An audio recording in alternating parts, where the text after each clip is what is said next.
This is the DeFi Decoded podcast by 9 Point Partners in cooperation with Prophecy DeFi. The ideas and opinions expressed in this podcast should not be taken as investment advice. Always consult with your financial advisor before investing. Hi, I'm Alex Tapscott here with co-host Andrew Young. Welcome back to another episode of the DeFi Decoded podcast. We have a very special guest today. Aryan Sheikhalian is an investor and the head of research at CMT Digital. We're going to learn a little bit more about what CMT Digital is in just a second. Aryan joined CMT in the summer of 2021 during the launch of Fund 2 to focus on blockchain research and venture investing. Aryan is a graduate of the Columbia University in the city of New York with a BA in economics and math, where he also co-founded the Blockchain Club in the fall of 2017. In full disclosure, Aryan is someone that I hired back at the Blockchain Research Institute many years ago when he was still a student, and we've been close friends ever since. Aryan, welcome back to the show, or welcome to the show. Thanks for having me, Alex, and great to see you. Yeah, terrific. Well, tell us a little bit about CMT Digital. I think people listening to the podcast would love to understand a bit better where you guys focus in the ecosystem, what your strategy and investment philosophy is. Yeah, so CMT Digital is really the blockchain investments and regulatory and policy advocacy subsidiary of the CMT Group, which is a proprietary trading firm by background. With a focus in technology and looking at technological improvements, the pair that formed CMT Digital, Jan Dirk Luerders and Scott Casto, formed it in '97 around the genesis of digital trading. And so technology has kind of been a core driver of a lot of the activities that we do here at CMT. And, when blockchain started first making headlines in the first bull run of around 2013, that's when the firm started getting involved with blockchain. At first, it was from a regulatory perspective, looking at the legal ramifications of, what a digital asset marketplace would mean for the greater financial market. And it was with that we joined the Blockchain Association, where we're still members to this day.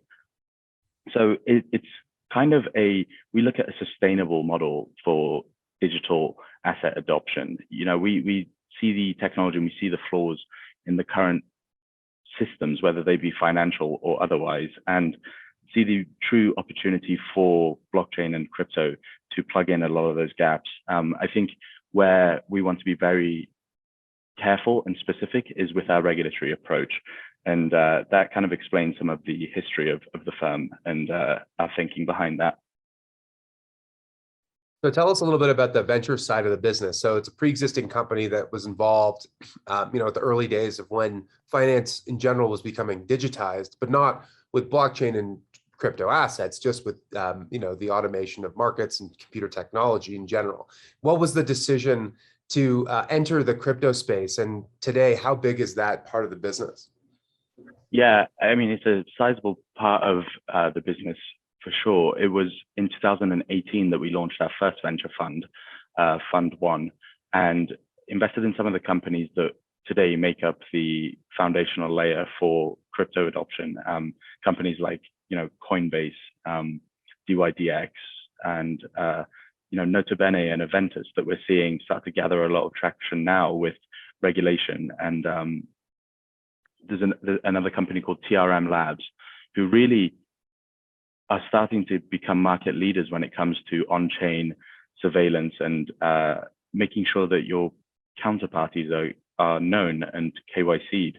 And so the venture side of the business started with the focus of investing in these opportunities. And I think as the space has grown over the past 4 years, while the opportunities have grown in size, the fundamental infrastructure solutions that are coming out still are a dime a dozen. And I think our days are filled with trying to find these companies that we think will continue to underpin the future of the industry.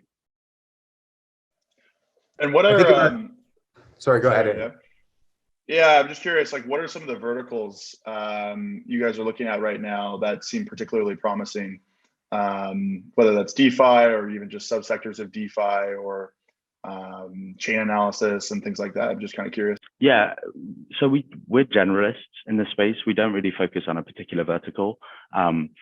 That being said, I think my personal strong suit is in infrastructure and infrastructure systems. I am a big fan of DeFi. I love what's being done in showcasing to the world what's possible using blockchain technology. I'm really excited to see how DeFi will be regulated and to see whether or not a viable framework for adoption will be laid out by the regulatory bodies. So I think that's what I'm looking forward to with regards to DeFi. But before some of the systems that DeFi needs, before DeFi can be a full functioning system, I think there needs to be some infrastructure pieces to fit into the puzzle before all of that can be properly realized, in my opinion. When you say infrastructure, give us a couple of examples of what you mean by that. Because you mentioned earlier that when you first started out doing this, excuse me, Coinbase was an investment that you made. And I suppose you could think of Coinbase as infrastructure in the sense that it's like an on-ramp. So people, need a way to get fiat into the digital asset ecosystem. Once they're there, then it's frictionless, but that's a form of infrastructure. But I think people also talk about infrastructure like layer ones, like what's the base layer for making all this stuff work, things like Ethereum. So what's your definition of that? And give us a couple of examples of things that you've done in the past in this area. Absolutely. I think infrastructure is really just any piece of the ecosystem which is a dependent for any other piece to function. And whether that be an on-ramp, another example is Oracle services within blockchain systems. And that's something that one of the companies that we invested in, the Empiric network, they have iterated on prior Oracle standards in the sense that, Chainlink, great Oracle service and has been a market leader for so long, but the way that they collect their data feeds and aggregate them before serving them to the client means that it occurs in an off-chain environment. And while that's great for maintaining the fidelity of those data streams, it compromises in the sense that those data streams and the aggregation steps that are occurring aren't fully traceable. You can't see what individual components are making up the aggregate data price and where they originate from verifiably on chain. Right. Environments like, now where the Empiric network comes in is environments like zero knowledge environments, Starknet, ZK Sync, provide layers that have such little transaction costs and fees associated with them that on-chain data aggregation is now possible. On-chain computation, taking two different data feeds and computing to calculate a BTC Ethereum ratio, for example, or a Black-Scholes, for example, on-chain is now possible. And I think those sort of iterations on prior infrastructure is what really I find interesting and what I think there is a lot of work being done in today. Yeah, this issue of your oracles is interesting. And just so people who are on the line know or listening know what we're talking about, at least my understanding of how to define an oracle is that there's a lot of data that's on chain, which is easily verifiable, but then there's lots of data that's off chain that needs to be factored into like a smart contract, right? So like if you have some derivative that says that you get paid if the price of Apple hits $100, you need to know how do you feed the data into the system so that you can verify that. And that's really tricky because as much as blockchains are these systems that record information in an immutable, trusted way, there's all sorts of information not on blockchains that we need to factor in: price of assets, the weather, the outcome of elections, like whatever the thing is that we're adding into this contract, right? And so I think that notion of how do we create more reliable and verifiable versions of that data is really important, because that's yet again another sort of on-ramp, off-ramp. In this case, it's not users, we're talking about data, right? We're talking about connectivity into the greater economy as a whole. Is that how you think about it too?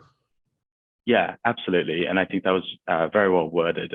And I think the actual possibilities of data streams is now being iterated on as well. As well as being able to have raw data streams that are collected from the individual data collection sources, whether they be market makers or otherwise. I think that's kind of been the limit. It's been limited to financial data streams, apart from AccuWeather's partnership with Chainlink to provide weather data. I think that now is finally starting to be iterated on, and in terms of adoption for the greater world as outside of this blockchain specific industry and crypto specific industry that we've been living in for the past however many years, it really opens up the possibilities for traditional companies to start ingesting some of these data streams and benefiting from the promise of blockchain technology. So one of the things we talk about a ton on this podcast has just been looking at different layer ones, talking about whether we're going to kind of a one chain to rule them all type environment versus a multi-chain world. We seem to be in agreement that we're likely heading towards a multi-chain world, and we've talked a lot about that. I'm curious about how you personally sort of think about the quote unquote L1 wars that seem to be happening, and just it seems like the crypto community seems to rotate to a new layer one every couple of weeks. Which I'm like, the newest craze is obviously Aptos, or some people call it Craptos. So yeah, just curious your thoughts on just the L1 wars generally, and then I'd love to get your opinion later on Aptos as well, more specifically. Absolutely. So, I think L1 wars, it's not something that's necessarily new.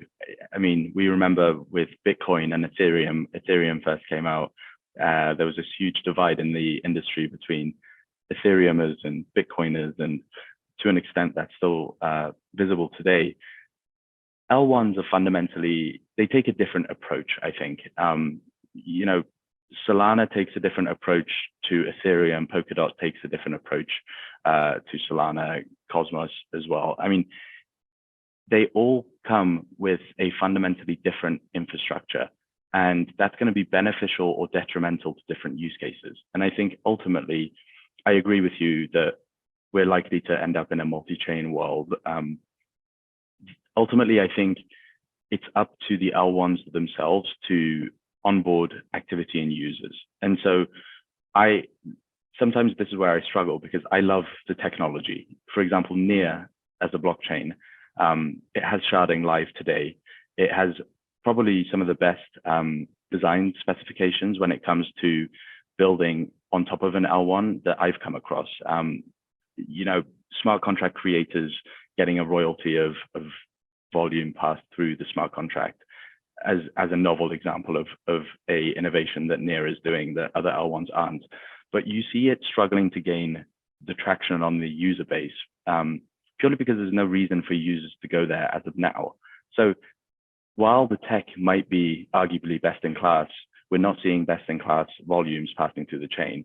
And I think that's a fact of life that L1s are facing and will have to go through for the next however long their roadmaps last, because each different L1 provides a different environment. And so let's take a look at DYDX, for example. Historically been on Ethereum, layer 2 Ethereum as well. And now it's currently going through this change of moving over to Cosmos. Cosmos provides a opportunity for DYDX to stand up its own environment, its own chain with its own user base, and really control a lot of the aspects that it couldn't on Ethereum. So that's where we're seeing a benefit proposed to DYDX and a reason for them to move over. And seeing these L1 plays and seeing how each L1 touts their own future user base and the reasons that they would go over, it's interesting seeing it play out, and it's interesting seeing shortcomings and over promises where it wasn't really, capitalized. Yeah, and one thing also, I mean, you mentioned DYDX chain, which I think is a perfect example, and also kind of a segue into our other thesis, which is we've kind of gone through the first two eras of smart contract blockchains. Era one being Ethereum, all about security and decentralization. We're kind of currently in the second era, or maybe like the very tail end of the second era, where it's generalized L1s that focus on speed and scalability, typically at the cost of decentralization. And both Alex and I have talked a lot about what we think the next era will be kind of application specific or use case specific sort of app chains. And DYDX is probably the most prominent example, which I know you guys invested in. So I'm curious sort of your take on that, and whether, I guess, whether you kind of agree with that framing of how L1s are being developed in the sense that they're almost merging with applications more specifically. And maybe like the limits to this thesis, like maybe there's some use cases that will always be sort of more suited to generalized L1s. Yeah, absolutely. Well, I think it's helpful to look at the structure of the L1 and the application layer and kind of everything in between that. So the L1s, what are they really selling? Well, they're selling block space more than anything else. And a lot of the time, some of the poor user experiences that we face as users are directly attributed to the lack of support when it comes to SDKs, toolkits, and just general structures that exist in Web 2 that don't yet exist in Web 3. So I think middleware solutions within infrastructure is something that I've been looking at, whether it's on the cloud computing level or whether it's on the SDK and developer toolkit level. And that ultimately will improve the user experience and get the industry to a position where it can achieve that high scale of adoption. Now, one area that I think is particularly exciting with regards to this, when you bring in all of the L1s next to each other, is the communication between these L1s. So let's say Ethereum is selling block space on Ethereum, Solana selling block space on Solana. I mean, also, as a side note, really interesting Cosmos's recent update with the scheduler and allocators in their 2.0 white paper, literally being able to sell futures for block space, which is something that's, I think pretty impactful and something that we'll be unpacking for a while. But the connection of all of these L1s, things like Layer 0, things like Axelar, really bringing these different ecosystems together and providing an application-specific layer for applications who don't necessarily have the developer resources or bandwidth to build infrastructure from the ground up, to deploy on a already trusted and shared security environment. Now, at that point, I think the due diligence would revert back to the effectiveness of those message passing systems.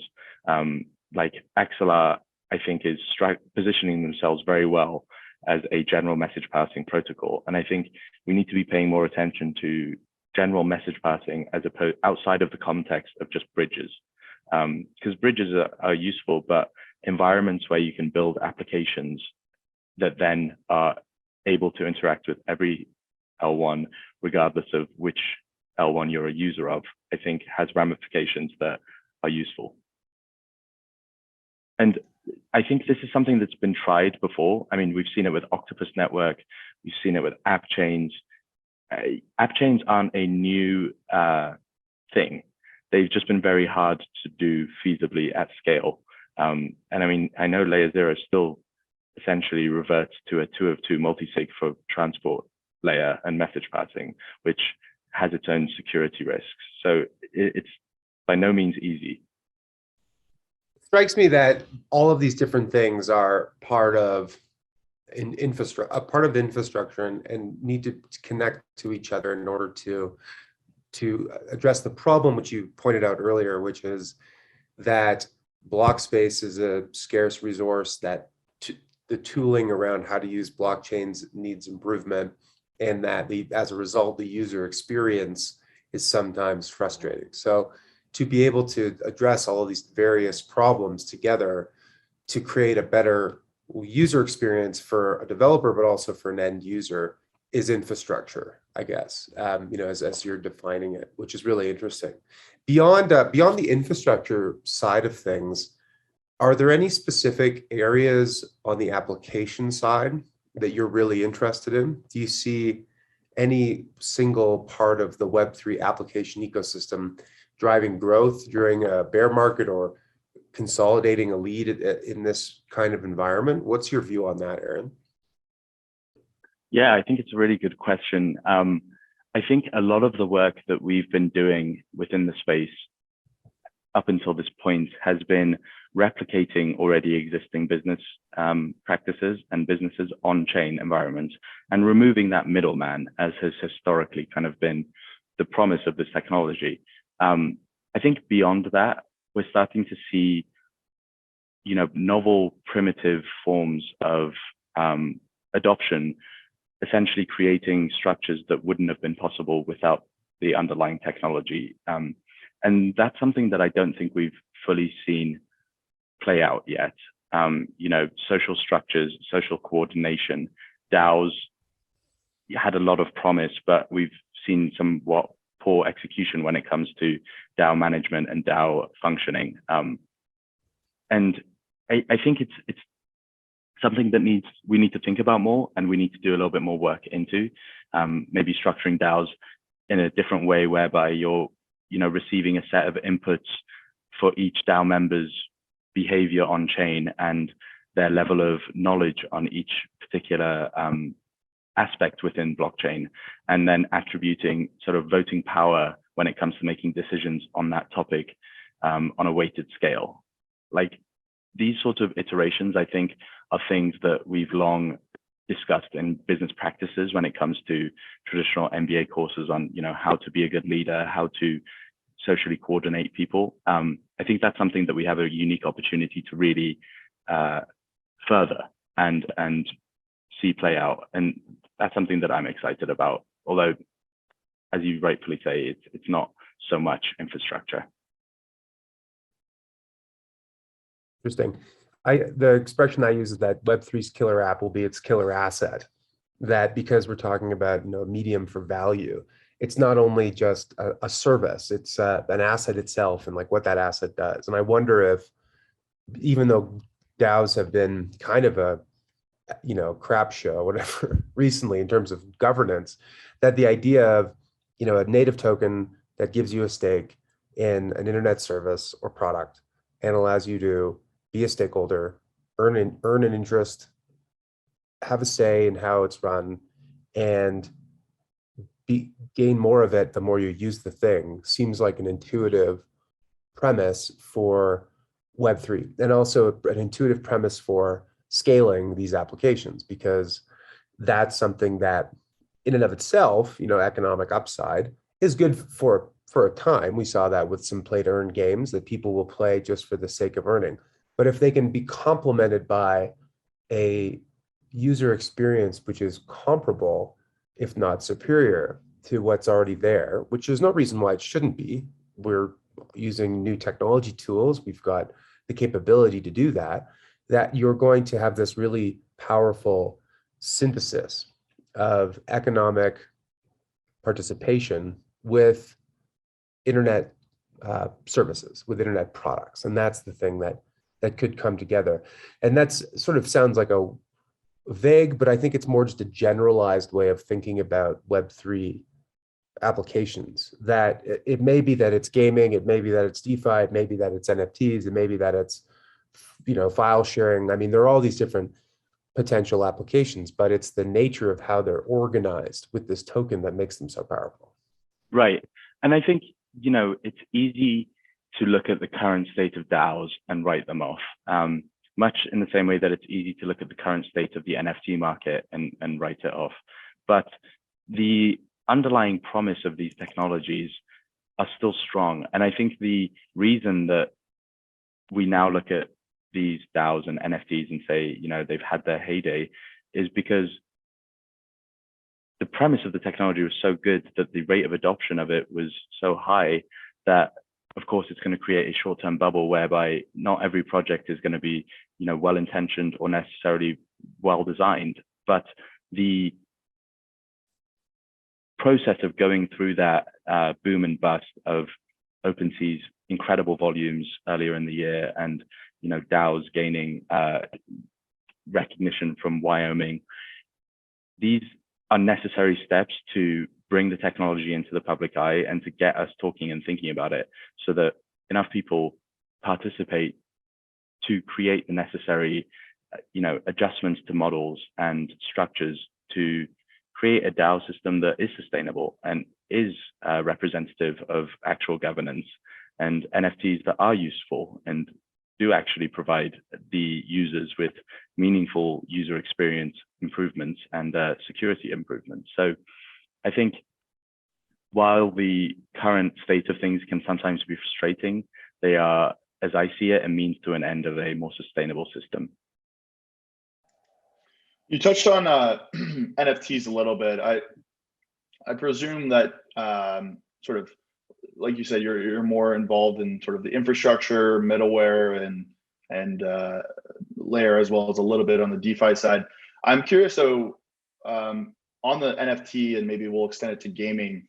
Is that something you've played around with, at least personally? Is it like, how do you see those two sort of verticals playing out over the next 5 to 10 years? Yeah, so I have played out with the gaming. I actually got this game called Crabada on my phone. It lives on Avalanche and a subnet. And I think there's been a lot of lessons that have been learned by these games, especially when it comes to tokenomics and their tokenomics design. A lot of assumptions that were made by games didn't really stand the test of time or volume. And even with Crabada, so to use Crabada as an example, they launched with TUS, which is short for Treasure Under the Sea, as their native currency. It's also the native currency of the Swimmer network, which is a subnet on Avalanche. Avalanche has a series of subnets. They're essentially like side chains looking at shared security. There have been some incorrect assumptions, in my opinion, when it comes to like the validator nodes on subnets, for example, and that has some down the road effects when it comes to tokenomics of a game that exists in that environment. So when you look at gaming, what the technology has done for removing the middleman and creating a open, transparent economic model for gamers to be able to exist in this economy within the game has been huge. Now, I think the actual steps that need to be taken to ensure that this is, again, a design that will stand the test of time, and also a design that will benefit the players as well as the creators and the investors in the game. That's something that we need to see happen still. And I think part of the problem is that in some cases we are too early. You can build a tokenomics model, but unless you have enough inputs, demand drivers for the token outside of just necessarily the players, it's going to be quite difficult to create a sustainable token economics model. So once gaming in general within blockchain gaming gathers more attention from regular users, I think that opens up the door for more opportunities for people like advertisers, data collection services that you can opt in to sell your data to external sources for your behaviors in the game. Those are all going to, introduce more avenues for demand for outside users, which will then provide a environment by which a game can create a sustainable token model that will stand the test of time. I just think we're a little bit too early. Yeah, interesting. Well, Aryan, so it's been a great chat. We'd love to finish off with a couple of predictions. We do that because our TikTok admin says the predictions really sell with Gen Z. And people in general, I think, like to hear predictions. So 2023, can you name 3 big themes that you think are going to play out that year? What do you think the big ideas are going to be that are going to drive VC investment, interest, startup, foundation, and just in general interest in Web3? Really put me on the spot, but I like it. Yeah, I think 2023, definitely all eyes are going to be on regulation for sure. I'll start with the boring one. I think we need a workable framework for stablecoin adoption and for digital assets in general, I think, before we can start to hit that mass onboarding stage. That in turn, I think, will create a flywheel effect whereby projects either have to scramble to become compliant, as we're already starting to see play out. I mentioned earlier with TRM Labs, some of the best compliance solutions in the market, and they've already seen increases in demand just from projects who realize that compliance is coming up. And then from there, I think some of the early promises with regards to remittance, with regards to traditional finance on chain, especially when it comes to, on-chain staking and derivatives of staking and other collateralized real-world assets on chain, definitely opens up a lot of doors for institutional money management and gives the institutions a avenue for them to meaningfully interact with the protocols as well. And beyond that, I think everyone's still looking for a real social coordination when it comes to blockchain. So blockchain to actually rethink the way that we interact with social communities. We've, especially in the past year, seen some of the troubles that exist within Twitter, Facebook, and the avenues by which echo chambers can be created that further extremify people's stance on things. And I think a blockchain has this unique opportunity to provide this, transparent layer for social interactions. And so that's something that I'm still looking for, but it is exceedingly hard to do off the back of something like Twitter and Facebook existing and using that traditional structure. So maybe it will exist within games, maybe it will exist within DeFi, maybe it'll exist within the application layer where it covers all of that, and it's like just a comment box that is universal and has your own profile attributed to it. I don't know, we'll keep looking, but generally I'm excited for the interoperability play to really play out. I'm excited for Axelar, I'm excited for message passing between these chains, and I'm excited for KYC to be built out and to really allow users to interact with each other in a trusted but also trustless manner. I like that. Trusted and trustless. Great way to end it. Aryan, thanks for coming on the show. We really appreciate it.